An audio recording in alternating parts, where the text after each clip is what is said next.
来看家人去年的7月发生一件情杀案。一个姓陈的男子不满同居的女朋友化要扯，掠菜刀共刣死。今年的4月，被国民法官判无期徒刑。姓陈的男子不服，提出着上诉。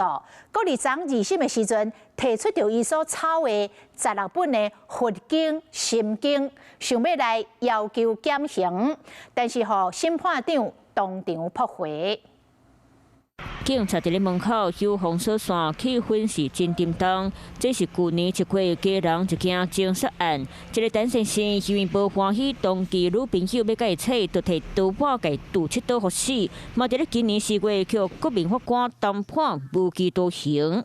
陈先生不服，提起上诉。高等法院昨过一摆开庭，想要到陈先生当庭摕16本佛经，讲家己有咧后悔，请求减刑。审判长就来质问抄写心经，教你社会，佮问伊台人抄佛经袂当学歹，则敢有肯合？当庭将心经提动起。被害者家属的告诉代理人讲，一审就无法度接受手抄佛经，因无法度接受这款毁尸的方式，请法院唔免佮考虑法。饭后态度的考量，除了去面对说他到底有没有去跟被害人和解，那本件因为被害人已经死亡了，有没有积极跟家属讨论说和解的事宜，以及是怎么未来怎么复归社会？如果这些都没办法去探讨的情况下，恐怕很难认定说他有饭后态度良好的问题。法律上敢有后悔意思，嘛是看被害者敢有要关注。